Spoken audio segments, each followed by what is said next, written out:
Bagaimana peran Rasulullah SAW sebagai suami dalam menafkahi keluarganya?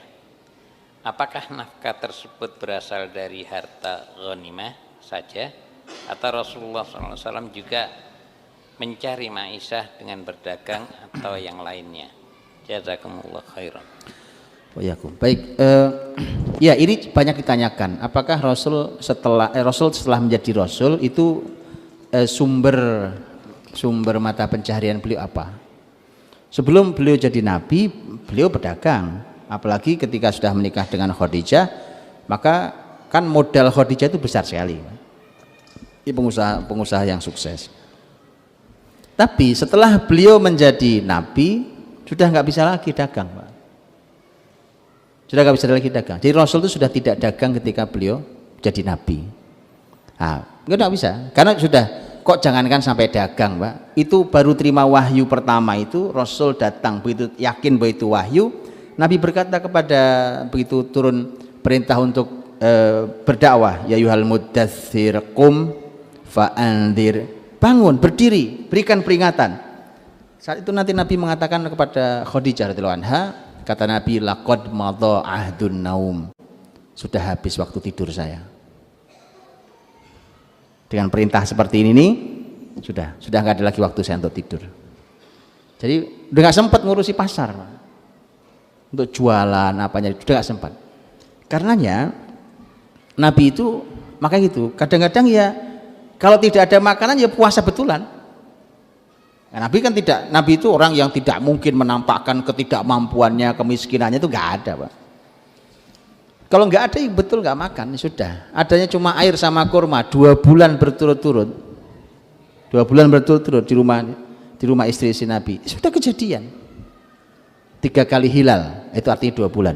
3 kali hilal itu 2 bulan. 2 bulan berturut-turut tidak ada makanan kecuali air dan kurma. Cobain kalau percaya, Pak. Betapa susahnya itu.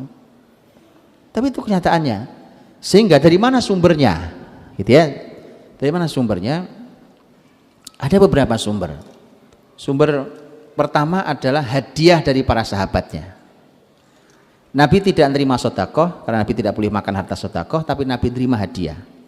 Nabi dapat hadiah-hadiah.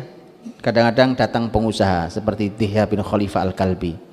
Pengusaha besar datang ke Nabi, nanti ngasih hadiah sendal, baju, gitu, Pak. Nabi terima hadiah.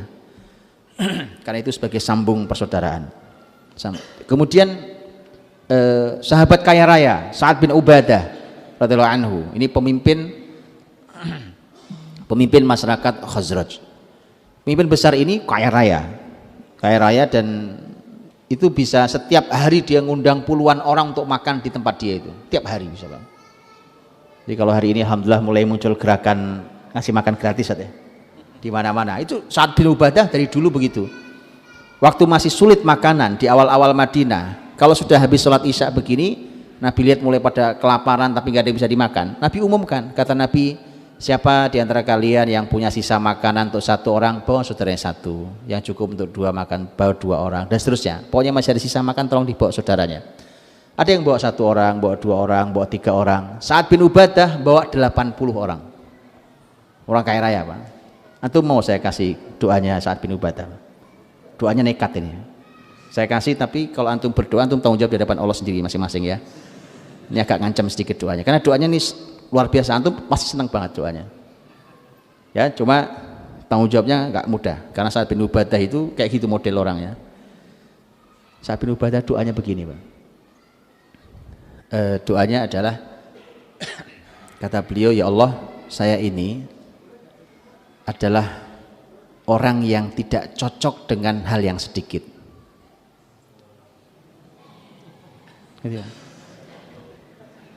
Jadi saya ini kalau dapatnya sedikit itu tidak akan baik, dan memang tidak pas untuk saya hal yang sedikit itu. Simpel doanya ya. Maka Sa'ad bin Ubadah itu kaya raya, Pak, tapi jangan cuma bicara kayanya. Sa'ad bin Ubadah itu kedermawanannya itu sampai legenda. Dari mulai turunan bapaknya sampai anaknya namanya Qais bin Sa'ad bin Ubadah radhiyallahu anhu majma'in, itu legenda juga kedermawanannya. Gitu ya. Jadi kalau antum pakai doa itu, antum tanggung jawab dengan kedermawanan. Itu aja. Baik. Maka dari kadang itu Sa'ad bin Ubadah itu suka nganterin makanan ke istri-istri Nabi itu. Juga sahabat-sahabat lain, sampai istri Nabi itu pernah protes ke Nabi, ya Rasulullah, sampaikan dong ke sahabat-sahabatmu, kalau ngasih hadiah itu nggak usah nunggu waktu engkau di jatahnya Aisyah, kenapa sih? Gitu. Karena sahabat itu juga gitu. Sahabat tuh kalau ngasih hadiah itu nunggu Nabi di rumah Aisyah baru datang ngasih gitu. Sampai istri lain protes itu. Istri lain sampai protes itu. Lah, masuk kita ngomong ya kan Nabi juga gimana wong cuma dikasih gitu. Baik. Kemudian jadi dan itu teman-teman jadi konsep nanti di sepanjang sejarah Islam setelah Rasul jadi konsep. Bahwa makanya di dalam Islam itu ada istilah namanya waqful fuqaha. Dulu dalam Islam itu para ahli ilmu itu disuruh fokus dengan ilmunya, urusan kesejahteraannya diurusi oleh wakaf produktif. Jadi konsep ini akhirnya gitu. Karena kalau ahli ilmu sibuk nyari duit, ahli ilmu sibuk ngamen, Pak, sudah nggak jadi itu ilmu. Mana dia sempat baca buku, mana dia sempat menganalisa ilmu, mana sempat dia meneliti. Wong kerjanya keliling ceramah di mana-mana. Ya kapan belajar ilmunya? Di tengah sekian banyak literatur Islam itu. Padahal orang kayak Anda yang bisa baca, kan begitu. Nah itu harus ada solusinya, teman-teman. Solusinya dalam Islam itu dimunculkan wakaf-wakaf produktif untuk menopang kesejahteraan para ahli ilmu itu. Bahkan dulu ahli ilmu kadang-kadang duduk aja di situ, duduk situ. Di ruangan itu duduk saja. Kerjanya cuma apa? Baca buku doang kerjaannya. Baca buku, meneliti, menganalisa, kemudian menulis kembali apa segala macam, menjadi memberikan pengajaran. Orang kalau nanya malah mudah kan? Mudah. Coba umpamanya kalau di Masjid Ar-Royan ini ada ahli ilmu didudukkan di sini dibiayai dengan wakaf produktif. Orang se-Jombang kalau mau tanya ilmu apa kan pasti ada ustadznya di sini. Datang aja, asal antum datang jam sekian, beliau masih ada. Nah ini nyari ustadz susah, Pak. WA juga nggak dijawab-jawab kan? Iya, susah kan? Itu. Jadi itu jadi sistem. Oke. Kemudian beliau juga dapat jatah ghanimah. Kan ghanimah itu 1/5-nya jatah Nabi SAW. Nanti oleh Nabi akan dibagi ke orang fakir, miskin, ibnu Sa'id ya. Itu pembagian terserah Nabi. Yang kedua yang utuh adalah fai'. Fai' itu adalah rampasan perang, tetapi muslimin tidak perlu mengeluarkan tenaga untuk memenangkannya.